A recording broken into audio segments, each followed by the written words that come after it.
Right. Hi, everyone. Welcome again to AuthorStory. I'm Alexander Lim, your host. And for this episode, I'm interviewing Jennifer Reich, author of the book Calling the Shots, Why Parents Reject Vaccines. And for those of you following along who are interested, you can go over now to the Amazon link in the description below the video and check out or get a copy of the book. So, Jennifer, welcome to AuthorStory. It's great to have you with us as our guest this episode. Thanks so much for having me. Cool.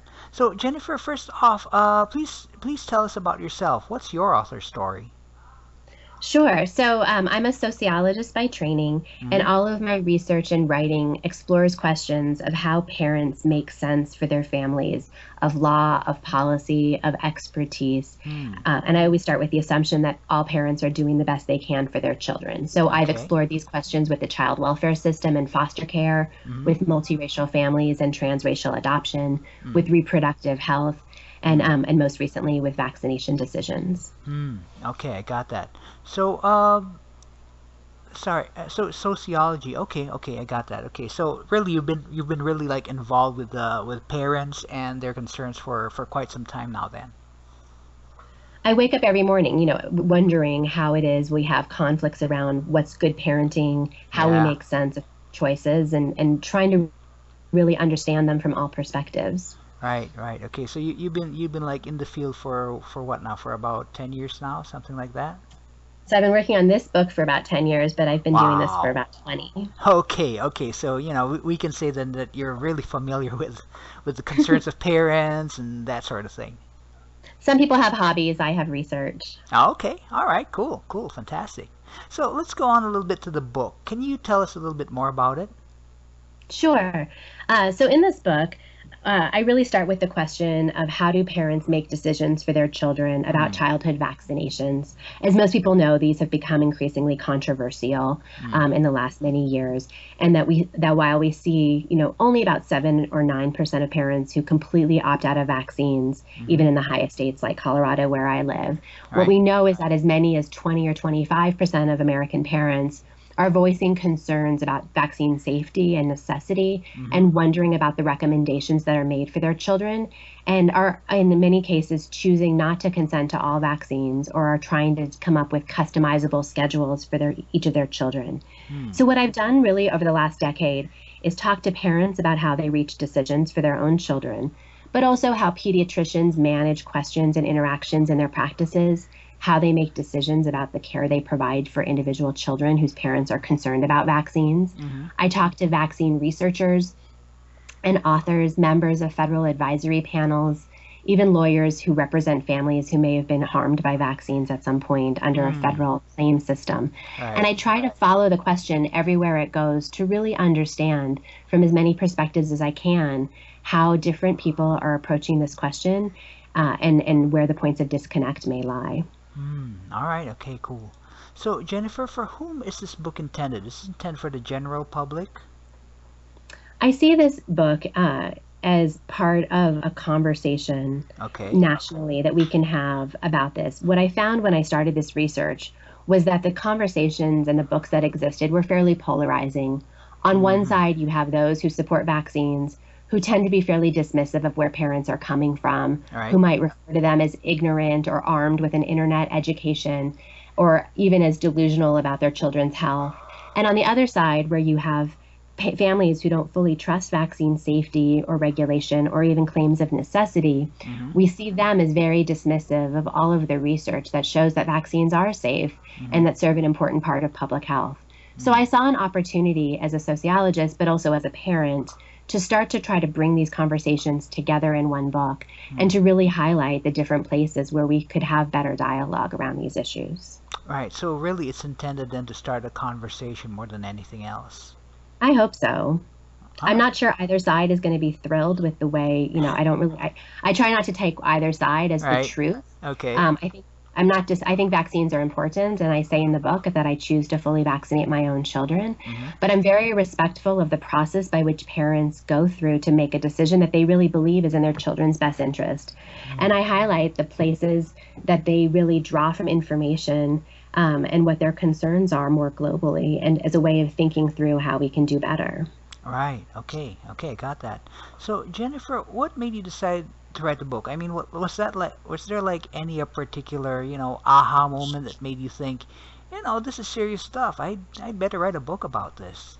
I had finished my first book, which was an exploration of the child welfare system, where I had followed social workers investigating child maltreatment, Right. and I'd watched parents go through the court system to try to regain custody of their kids. Hmm. And I started asking questions about what does it mean to show yourself as a good parent after you've been deemed a failed parent? How do you show rehabilitation within a legal context?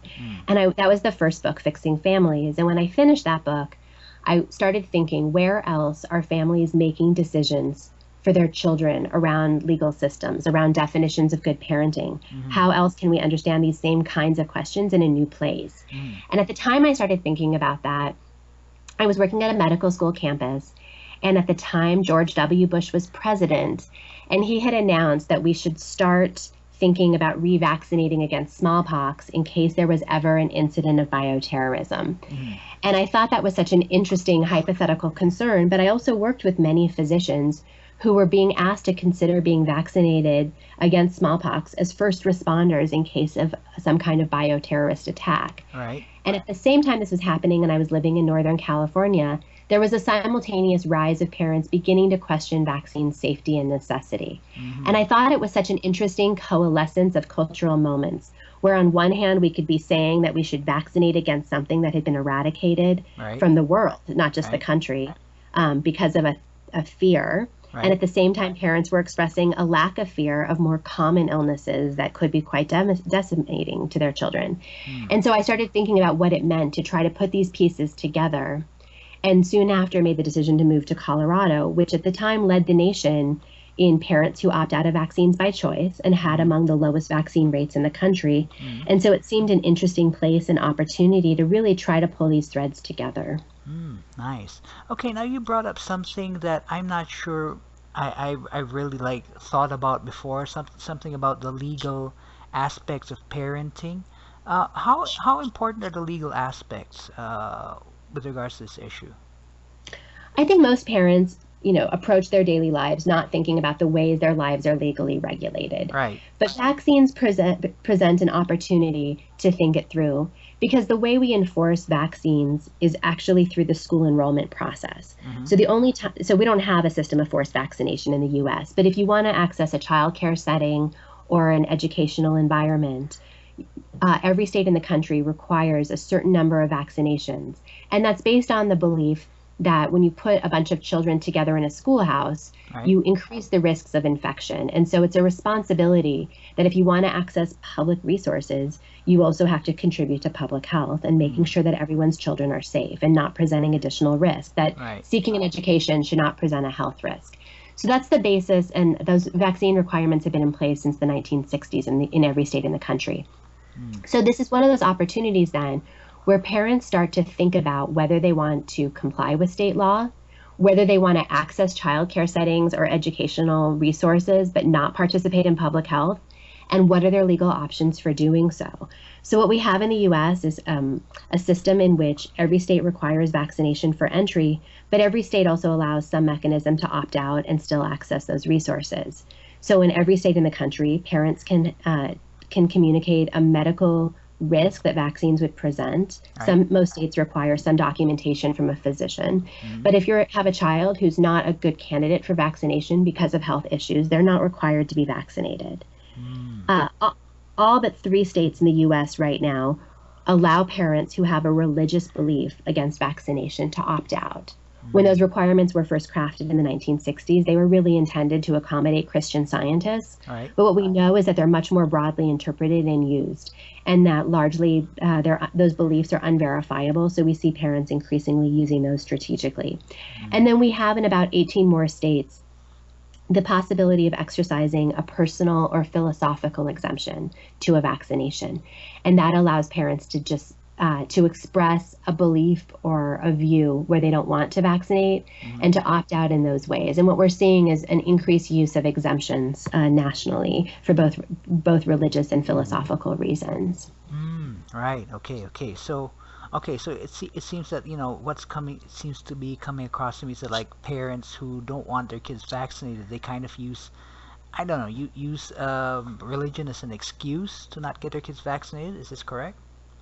There's definitely some research that suggests that the rates of vaccine exemptions for religious reasons exceeds the number of religious memberships in a community. Right. In my own work, what I follow is I watch a lot of online conversations with parents who are trying to strategize how to file a religious exemption in a way that will be compelling to the school district. And so there's individual attorneys you can hire to help you write an exemption application, but I also see parents who offer each other a great deal of advice on how to craft a believable exemption request when there's not a full faith reason to not vaccinate so much as a desire not to and a legal mechanism by which that's possible. Okay, right. Okay, cool. So, Jennifer, let's go a little bit into the basics. I mean, vaccination started with, if I'm not mistaken, Edward Jenner, right? He vaccinated people for cowpox to prevent smallpox. That's like way back. So before Jenner, there were examples of variolation, but Jenner's great contribution was that cowpox couldn't cause illness, but did create immunity to smallpox. Prior to that, people used smallpox to prevent smallpox, and unfortunately, that meant some people became infected with smallpox. So Jenner's contribution was really to figure out a way that had lower risk of the disease itself. As a launching pad. And we can look at the Jenner case, which I think is really important because what we recognize is that vaccines have been controversial since the very beginning. Right. The tension between individual rights and community responsibility has been part of vaccine conversations since the very beginnings of the smallpox vaccine. All right, cool. So essentially, how important, I mean, I'm sure there are a lot of people who, really didn't think about this, but how important is vaccination from a health standpoint? What we know is that every disease requires a certain threshold of people in the community to be vaccinated, and it's higher for more infectious diseases and lower. But we know that somewhere between 80 and 95% of the community, depending on the disease, need to be fully immunized in order for that disease to stay at bay. So 100% vaccination is impossible. Right. There's always going to be some people who should not be vaccinated. There's going to be people who are too young to be vaccinated or too old to be vaccinated. Right. And we know that there's a certain percentage of the population for whom vaccines won't work. Their body will not mount an immune response, even when vaccinated. So we know we can never fully vaccinate everybody. And what that leads then to the question is, can those who can be vaccinated carry the burden for others in that community who are most vulnerable? Right. When we drop below that herd immunity level, what we start to see is outbreaks of disease. Okay, I got that. Okay. So, vaccination seems to be, more of a preventive measure than anything else. Is correct? Correct. Okay. So, what are the cons to vaccination? Are there any cons in particular? I mean, I'm thinking there are objections, so these have to come from something. So, they come from, I think, multiple sources. What I argue in my book is that we can think about this within the larger context of what I term individualist parenting. Okay. We are increasingly telling parents that they are individually responsible for everything that happens with their children. And we assign blame often to mothers when something goes wrong with their children. We ask parents to make perfect decisions about school choice or vouchers or options for tutoring or college applications or sports teams, and that we've increasingly individualized all of parenting. Simultaneous to this, we increasingly talk about health as an individual process. Right. We see an explosion of things like Fitbits and fitness trackers, websites to track your calories. When we hear somebody is sick or somebody has cancer, we almost always ask first what they did wrong to deserve it or to cause it, rather than recognizing that often bad health is just a result of bad luck. Right. And so this process of individualizing both parenting and healthcare have collided in very particular ways. So the parents I speak with express concerns about the long-term safety of vaccines. They wonder if affecting the immune system might lead to long-term health outcomes that are not fully understood. They know that there's a rise in autoimmune diseases in adults later, and they wonder if any of those could be caused by vaccines.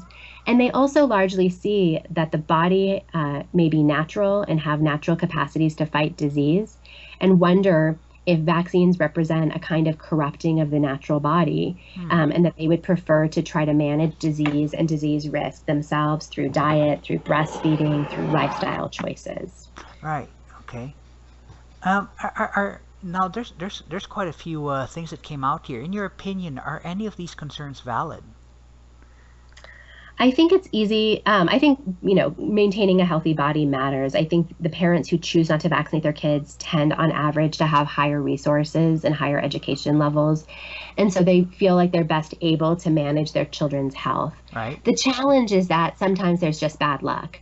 We Mm. have examples every year of healthy children who die from the flu. We have examples of um, kids who overcame, who were infected with polio and had no symptoms, and others who were paralyzed. Hmm. And it wasn't the quality of the parenting or the quality of their food or their housing that determined those differences. But sometimes it's just bad luck. And I don't know that parents fully understand that not everything can be controllable. Not Right. everything is their individual responsibility or their individual power. And so I think that there's definitely a piece of this um, that overestimates how much individuals can manage risk. Hmm. All right. Okay. So it seems that not all of these concerns, not all of these objections are like out of thin air or anything like that. There are some, there is some basis to all this then. I'm very respectful for how hard parents are working to make this decision and that they fear all bad outcomes. They don't want their Yeah. kids to I become mean, sick with whooping cough, but they also are afraid that their children will develop, health outcomes later in life that aren't controllable. And they're doing the best they can to manage their children's health, mm, not just with vaccines, but I spent a lot of time hearing about organic food, mm-hmm, organic mattresses, concerns about the environment, concerns about toxicity. mm, And in a world where parents felt like there were lots of things they could not control, vaccines felt like something that they might be able to. okay, okay, okay. So it seems that then that vaccinations apparently just one aspect of parenting. Then seems to be just part of a bigger conversation. Then. I think that most parent decisions are rooted in larger cultural and ideological processes. I never think that any decision lies in isolation. Right. When I was curious to try to understand why this was a phenomenon amongst higher income parents. Hmm. And I interviewed a lot of Medicaid health providers to try to understand what I was missing about low income families. Hmm. And what I heard over and over again was if you have to go to work the next day and you can't call in sick without risking your job or you don't have housing security or you're worried about your children's safety in other ways, this is not your issue. This is not the question you're most going to agonize about. Hmm. So built into this, I think, is a certain amount of diligence to this particular issue, in part because maybe these parents don't have other concerns that are equally pressing to them, and they really can focus largely on their children's health. I would say related to that is also this moment where we really talk about individual bodies as very unique, and we talk about personalized medicine. Right. And public health is one of the least personalized processes. We recommend Okay. vaccines in similar doses at similar ages to children because they've been tested to work in those combinations at those ages when they're most vulnerable. Hmm. And parents often identify this as feeling too blunt an instrument for their children. They really see each child as unique. They see each child as needing something different. And I saw parents who actually customize individual vaccine schedules for each child in their family Hmm. because they really focus on the individual nature of it. Now, Hmm. researchers would say there's not a strong scientific basis for that kind of individuality, Right. but for parents, it felt intuitively correct, and that really drives their decision making. Nice. Okay, cool. So you mentioned stuff like the long-term possible negative effects of vaccines. Have there been any studies done to show that this is actually happening, or is this just like an assumption on the part of the parents? There's been a lot of research about the safety of vaccines. There's been voluminous research about the whether there's a connection between autism and vaccines, which has largely been shown to not have a causal connection. Mm-hmm. And it's been the subject of, I think, 6 different Institutes of Medicine reports. Right. So I think that the more shorter term consequences have been pretty well debunked. Mm-hmm. The challenge is that there's really no great way to study whether a vaccine in the first year of life can cause an autoimmune disease 45 years later. We Right. don't the further you get between an incident and an outcome, the harder it is to establish causality. True. So for many parents, this tends to be a more intuitive sense that something could go wrong and that maybe vaccines don't feel compelling enough, given how rare these diseases are, to justify what they see as an unknowable risk. Okay, I got that. So really what's coming out here is, yeah, the parents, they're honest to God concerned about their kids, but for intuitive reasons, whatever reason, they choose not to vaccinate their kids. So it's what's coming out for me here is that it's not black and white. There's a lot of gray involved. I think parents always make decisions within the context that they find themselves in. And many parents reference that they have no intention of vaccinating their children, but that if they were to travel internationally, they may revisit that decision. Parents who reference that their kids want to grow up and become a missionary recognize that this is an ongoing kind of conversation, that they're willing to continue to revisit these issues as their decision making and information shifts and changes. It's not a one moment, point in time kind of choice. Right. Okay, I got that. Okay. So let's say you came across a parent who is, kind of leaning towards not getting his or her child vaccinated for whatever reason. And you had only enough time to tell that person one thing about vaccination or about getting the kid vaccinated. What would be that one thing you would tell him, and why would you tell him that? That's a really important question, and it's been, I think, a challenge for health providers nationally who are trying to figure out how to move parents around this question. Right. And what they find, the people who study health messaging, is that telling them the scare stories of diseases is not compelling. Telling them that it's really important does not seem to be compelling. And I think that there's space for us to start to talk not just about our own children, but everybody's children in a community. But what I hear from providers is that's also often not compelling, because in the end, parents see themselves as primarily responsible for their own children. Right. I think we could do a better job, though, which is not a quick soundbite, but we could do a better job of communicating what goes into vaccine regulations and safety, and we could do a better job of making transparent the process by which vaccines come to be licensed and recommended, and we could give parents more information to really assess whether they find the system trustworthy. At this time, I think a lot of parents really don't find the system to be transparent and worthy of their trust, and we're asking parents to trust the thing they value most in life, which is their own children, to that system, and I think we could do better. Okay. So in addition to that, what can ordinary folks like you or me do to to get the full picture, to get the, I don't know, call it the right picture about vaccination and make an informed decision from there? In the course of this research, the thing I did not expect to hear over and over again that I did was how contentious these conversations are, even within families. Right. How hard Facebook can be, or Thanksgiving meals, or mothers-in-law who are very disapproving of decisions not to vaccinate. And it's a passionate issue. There's definitely a generational grade for families and parents who lived through polio as a children. They find this to be a ridiculous conversation. Right. And for younger parents who feel really concerned about the future of their children, they feel really dismissed. So I would say that all of us could probably do a better job of listening and talking and understanding where people are coming from, and also what the stakes are, not just for one's own children, but for everybody's children, and how much that matters. All right. So what's coming out here is this is not just a matter of giving out information. Then, I mean, this is an issue that really, if to make a, I don't know, a proper decision, everyone's got to be involved, not just the parents, not just the kids. I think this is, infectious diseases are a different kind of individual choice. We can say, you have your individual choice of what to do with your body, or what to do with your children, or what to do with your diet. But when we raise the bar to infectious disease, the stakes become really different, because diseases don't stay within a household. They travel at the grocery store, they travel at Disneyland, they travel in schools. And so we are all in this together in a very different way than we usually talk about. And I think there needs to be a better conversation for that reason. That's not angry, that's not frustrated, and that's not dismissive, but that we really do share risk together. Right. Okay. Got that. Okay, cool. So, Jennifer, is there anything else, other stories or topics that you may want to write about in the future?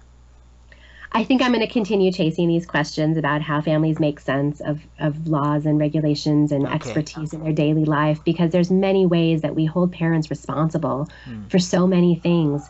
And I think that they're drawing on complex information every day, and I think we'll be all better for understanding it. All right. Okay. Cool. So, in the last few minutes, Jennifer, are there any words of wisdom you'd like to share to inspire our listeners? I think everyone is coming to this question with their own experiences of disease, of risk, of health, of responsibility. Right. And I think it's really powerful, and we probably need to keep having conversations about it. I would also say that individuals who feel concerned should ask questions. They should ask their providers questions. They should look to the CDC and ask for clarity and transparency. And they should keep asking questions and keep the dialogue open because lots of children are depending on it.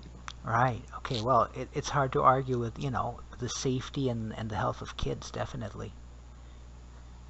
Okay, so cool. So our guest is author Jennifer Reich.